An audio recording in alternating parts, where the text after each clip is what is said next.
Hello friends, welcome to খেল দুনিয়া। আগামী পরশু নর্থ ইস্ট ইউনাইটেডের বিরুদ্ধে নামার আগে মোহনবাগানের ডিফেন্স নিয়ে চিন্তা কিন্তু যাচ্ছেই না, কারণ অলরেডি তোমরা জেনে গেছো যে দুজন প্লেয়ার মোহনবাগানের হলুদ কার্ড দেখার জন্য থাকবেন না, শুভাশিস বোস এবং অ্যালবার্টো রড্রিগেজ। এবং আরও একজন প্লেয়ার যেটা কিন্তু আগের দিন আপডেট এসছে, সেটা হচ্ছে টম অ্যালড্রেড। তিনিও কিন্তু প্র্যাকটিস করছেন না দলের সাথে। তার কি হয়েছে, তিনি আদৌ খেলবেন কিনা সেটা এখনও অবধি ক্লিয়ার করেনি কেউ।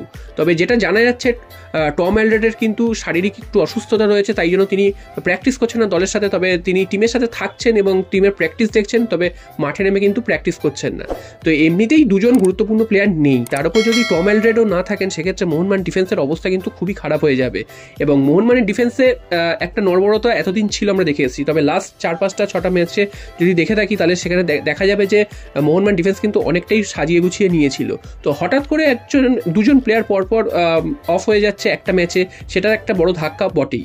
তবে সেটা কার্ড সমস্যা কারোর হাতে থাকে না, সেটা বলে লাভ নেই। তবে আরও একজন প্লেয়ার অর্থাৎ টম অ্যালড্রেড, তিনি গুরুত্বপূর্ণ প্লেয়ার, তিনিও যদি এখন আউট হয়ে যায়, তাহলে ডিফেন্সটা কিন্তু পুরো ফাঁকা হয়ে যাবে। হ্যাঁ, এর সাবস্টিটিউট হিসাবে কিন্তু অনেক প্লেয়ার আছে, তবে ঠিকই, তবে সেই অনুযায়ী কিন্তু এরা যে পারফরমেন্সটা করে, সেই পারফরমেন্সটা দেওয়ার মতন কিন্তু প্লেয়ার নেই। তো লেফট ব্যাক হিসাবে কিন্তু শুভাশিসের জায়গায় অনেকগুলো অপশান দেখে রাখা হচ্ছে, সেটা হচ্ছে আমানদীপ খেলতে পারেন, এছাড়াও কিন্তু আশিক কুন্নিয়ানকে নামানো হতে পারে। তবে আমানদীপ কিন্তু অনেকদিন গেম টাইম পাননি, তো তিনি হঠাৎ করে নেমে এরকম গুরুত্বপূর্ণ ম্যাচে কতটা ভালো খেলতে পারবেন সেটাও কিন্তু একটা সন্দেহ। তবে আশিক কুন্নিয়ান, তিনি কিন্তু লাস্ট কয়েকটা ম্যাচেই তিনি 10-15 মিনিট হলেও তিনি গেম টাইম পাচ্ছেন, এবং তিনি যেটুকু গেম টাইম পেয়েছেন সেটুকু কিন্তু তিনি নজর কেড়েছেন। তো সেদিক থেকে দেখতে গেলে আশিক কুন্নিয়ানকে এই পজিশনটায় খেলানো যেতেই পারে, এবং তার কিন্তু একটা লেফট উইং দিয়ে তার খেলার একটা প্রবণতা রয়েছে, এবং তিনি যদি লেফট উইং ব্যাক হিসেবেও খেলেন, সেক্ষেত্রে কিন্তু এই পজিশনটা অনেকটাই মেরামত হবে। তবে মোহনবাগানের সেন্ট্রাল ব্যাক হিসেবে কে খেলবেন, এটা নিয়েই কিন্তু সবথেকে বড় সমস্যা, কারণ দীপেন্দুকে এর আগে সেন্ট্রাল ব্যাক হিসেবে খেলিয়ে দেখা হয়েছে, তিনি কিন্তু পারেননি। ব্যাঙ্গালোর এফসির বিরুদ্ধে মোহনবাগান 3-0 গোলে হেরে গেছিল। আগের দুটো ম্যাচে আমরা দেখেছি যে তাকে কিন্তু রাইট ব্যাক হিসাবে খেলতে আশিস রাইয়ের জায়গায়, তো আশিস রাইয়ের জায়গায় তিনি রাইট ব্যাক হিসাবে জামশেদপুর এফসি ম্যাচে খেললেও তার পরের ম্যাচ অর্থাৎ চেন্নাই এফসি ম্যাচে তিনি কিন্তু একদমই খেলতে পারছিলেন না, বারবার ভুল করছিলেন, যার ফলে তাকে হাফ টাইমে তুলে নিতে হয় কোচকে। তো সেই দীপেন্দুর ওপরই কিন্তু ভরসা রাখতে হবে, সেটাই কিন্তু মনে হচ্ছে এই নর্থ ইস্ট ইউনাইটেডের বিরুদ্ধে। আর দীপেন্দুকে যদি না খেলায়, সেক্ষেত্রে কিন্তু দীপক টাংরি, তার একটা খেলার সম্ভাবনা রয়েছে সেন্ট্রাল ডিফেন্সে। তো এইটা তো গেল এই দুজনের পরিবর্তন হিসাবে। এখন টম অ্যালড্রেডের তার কি অবস্থা সেটা জানা যাচ্ছে না, তিনি আদৌ খেলতে পারবেন কি পারবেন না। আশা করা যাচ্ছে তিনি হয়তো প্র্যাকটিস না করলেও শেষ পর্যন্ত মাঠে নামবেন এবং খেলবেন। এবার তিনিও যদি না খেলতে পারেন, সেক্ষেত্রে সেই পজিশনে কে খেলবেন, এতগুলো প্লেয়ারের সাবস্টিটিউট হিসাবে কে আসবে, সেটাই কিন্তু সবথেকে বড় প্রশ্ন। তবে এই মুহূর্তে দাঁড়িয়ে মোহনবাগান অনেকটাই চাপের মধ্যে রয়েছে।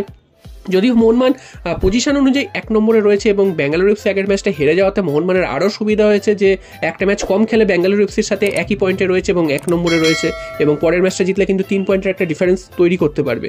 কিন্তু তারপরেও অস্বস্তি হচ্ছে মোহনবাগানের ডিফেন্স নিয়ে।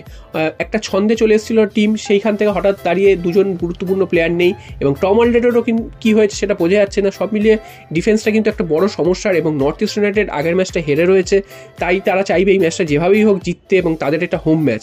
আর তাদের সবথেকে গুরুত্বপূর্ণ প্লেয়ার আলাদিন, তিনি কিন্তু ম্যাচের পর ম্যাচ গোল করে চলেছেন। তো সেই আলাদিনকে আটকাতে হবে, তার মধ্যে ডিফেন্সের এই অবস্থা মোহনবাগানের। তো এখান থেকে কীভাবে মোহনবাগান ঘুরে দাঁড়াবে সেটাই দেখার। এবং কোচ মলিনা, তিনি মুখে বলছেন যে কোনো প্লেয়ার থাকুক বা না থাকুক, সেটা তার কিছু যায় আসে না, যারা আছে তাদেরকে দিয়েই খেলবেন। তবে মাঠে নেমে তো সেটা করে দেখাতে হবে। তো মাঠে নেমে আমরা দেখেছি যে এইসব প্লেয়াররা না থাকলে মোহনবাগান কতটা অসহায় হয়, এবং গ্রেগ স্টুয়ার্ট তিনি ফিরেছেন আগের ম্যাচে, এটা একটা স্বস্তির মোহনবাগানের জন্য। তো যেটা মনে করা হচ্ছে যে গ্রেগ স্টুয়ার্ট, জেমি, এরা প্রত্যেকেই কিন্তু ফার্স্ট টিমে খেলবেন। যেহেতু অ্যালবার্টো রড্রিগেজ তিনি থাকছেন না, তাই জন্য মোহনবাগান কিন্তু আক্রমণটাই বেশি করবে, যাতে আক্রমণ করলে ডিফেন্সের ওপর চাপটা কম পড়ে।